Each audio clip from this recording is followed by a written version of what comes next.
थी।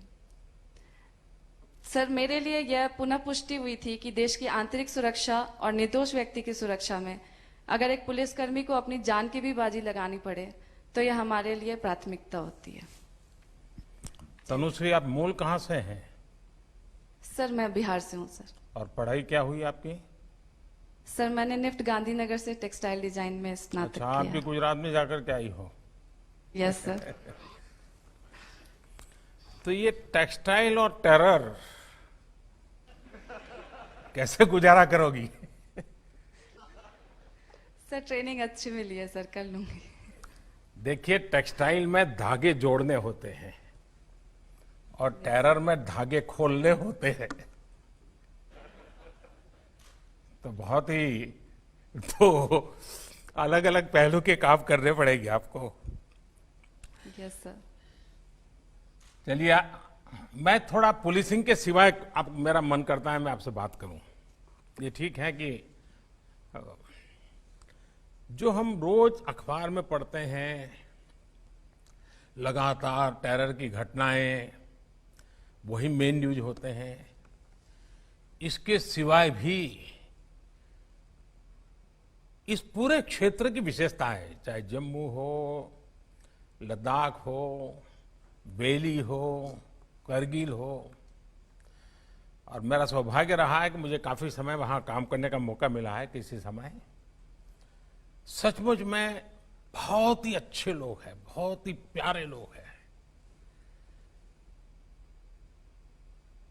और मुझे विश्वास है कि हम सबके प्रयासों से उनकी जो खुशनुमा जिंदगी है वो हम वापस ले पाएंगे। लेकिन आपने टेक्सटाइल किया हुआ है और कश्मीर की ये ताकत है, कश्मीर की विशेष ताकत है। आप बैठिए तनुश्री, आप बैठिए। कश्मीर की एक विशेष ताकत है और इसलिए वहां हर घर में उनकी उंगलियों में आप लोग जो 4-4, 5 साल पढ़ाई करके लेके आते हो ना, उससे ज्यादा ताकत उनकी उंगलियों में होती है। जिस प्रकार के शॉल वगैरह वो हाथ से बनाते हैं, टेक्सटाइल का काम जो वहां होता है वो अद्भुत है। आप पुलिसिंग के समय भी महीने में अगर आपको 2 दिन, 3 दिन, 4 दिन भी अगर छुट्टी मिलती है, मैं आपसे आग्रह करूंगा कि जहां की आपकी ड्यूटी लगे, आप वहां की जो बहनें हैं उनके छोटे छोटे समूह बनाइए, 10-10 का, 5-5 का, 10 का, 15 का, और जिनके पास रूटीन में वो टेक्सटाइल से संबंधित कुछ न कुछ काम करते हैं, आप एक एक्स्ट्रा एक्टिविटी के रूप में यूनिफॉर्म के सिवाय उनके साथ घुल मिल करके ऐसे 5, 7, 10 ग्रुप बना दीजिए, जैसी आपकी क्षमता। और जो आपके टेक्सटाइल के अनुभव है और वे परंपरागत रूप से जिस इन दोनों को जोड़ने का प्रयास कीजिए, उनको मॉडर्न डिजाइनिंग सिखाइए। आप देखिए, आपकी पुलिसिंग की ताकत में भी ये बहुत बड़ी ताकत बन जाएगी।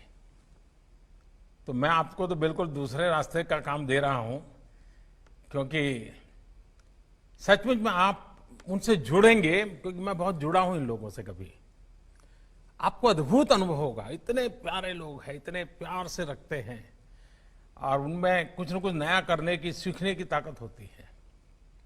तो आप जरूर उस पर बल दीजिए, और हम लोग सामूहिक प्रयत्न से जो बच्चे गलत रास्ते पर चले जाते हैं उनको पहले से रोकने की दिशा में अब हमें काम करना है।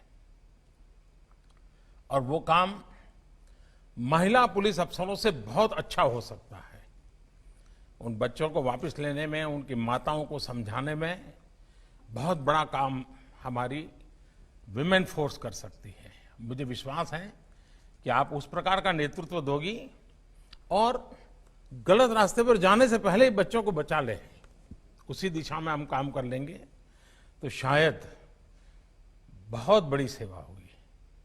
तो तनुश्री, मेरी आपको शुभकामनाएं हैं, और गांधीनगर से आपने जो पाया है वो जरूर वहां पर भी रंग लाएगा। Thank you sir. Take it. जय हिंद सर। जय हिंद। सर अभी एक अंतिम अधिकारी है सर, वो आपके साथ अपना एक्सपीरियंस शेयर करेगा सर।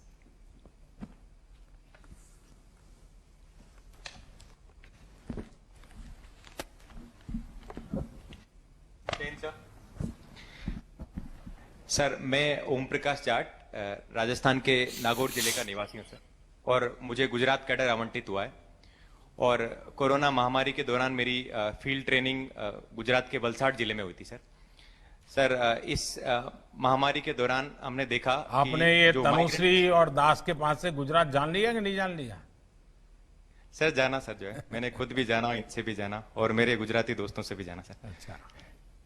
सर इस महामारी के दौरान क्योंकि वलसाड एक प्रमुख औद्योगिक केंद्र है, तो बहुत सारे माइग्रेंट वर्कर्स वहां रहते थे सर।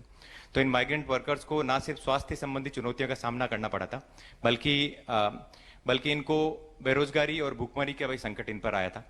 तो ऐसे समय में आपके मार्गदर्शन में वलसाड पुलिस ने बाकी प्रशासन की इकाइयों के साथ मिलकर बहुत ही संवेदनशीलता और सक्रियता के साथ काम किया था।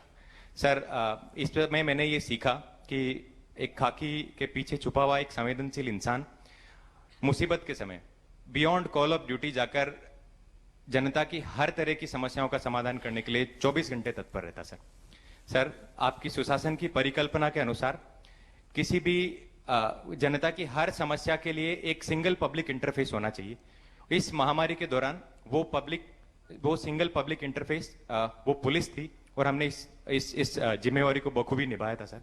सर मैं आपके सामने कुछ तथ्यों का उल्लेख करना चाहूंगा।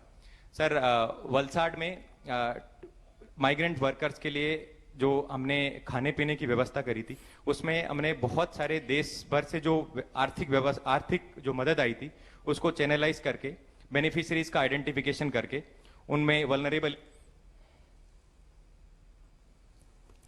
सुनाई एरिया असाइन करके, हाँ ठीक है, सुनाई दिया। इंडिविजुअल डोनर को एक एक एरिया असाइन करके टोटल 30,000 परिवारों को 2 महीने से भी ज्यादा समय के लिए उनके डोर स्टेप पे राशन की डिलीवरी करी थी sir. Sir inter departmental coordination का पुलिस ने इस समय में बहुत ही एक मिसाल पेश करी थी। सर आपकी जानकारी में लाना चाहूंगा कि इस समय वलसाड से टोटल 61,000 माइग्रेंट्स को उनके घर भेजा गया था, जिनमें पुलिस ने भारतीय रेल और प्रशासन की बाकी इकाइयों के साथ बहुत ही कोऑर्डिनेशन के साथ काम किया था। माननीय, आपके संदेश के अनुसार पुलिस ने इंडस्ट्री और माइग्रेंट लेबर के बीच में इंटरफेस का भी काम किया। हमने इंडस्ट्रीज के लेबर रिक्वायरमेंट का असेसमेंट किया और माइग्रेंट की स्किल मैपिंग करके उन दोनों के बीच ना सिर्फ लेबर्स को रोजगार मिला, बाकी जो डिस्ट्रेस माइग्रेशन, जो भय का वातावरण था, वो भी कम हुआ सर। माननीय, आपके संदेश के अनुसार हमने स्लम एरियाज में जाके घर घर जाकर मकान मालिकों से ये गुहार लगाई कि वो इन माइग्रेंट लेबर्स का किराया माफ करे, और मुझे इस देश के नागरिकों पर गर्व है कि उन्होंने इस रिक्वेस्ट को अपना राष्ट्र धर्म समझकर स्वीकार किया था। जैसा कि सर आपने कहा था कि हमारी सबसे बड़ी पूंजी जो जनता का हमारे में विश्वास है, वही हमारी सबसे बड़ी पूंजी है, और हम इस पूंजी को बढ़ाते जाएंगे। और सर अब मुझे याद है जब हम आपके निवास स्थान पर मिले थे, तो आपने ये बोला था कि पुलिस की एक ऐसी इमेज होनी चाहिए कि कोई भी आम आदमी उनसे आके मिल ले, वो भय नहीं दिखना चाहिए, वो हेल्प के अकॉर्डिंग चलना चाहिए। तो वो जिम्मेवारी हम बखूबी निभाएंगे, हम आपको इसके लिए आश्वस्त करते हैं। जय हिंद सर।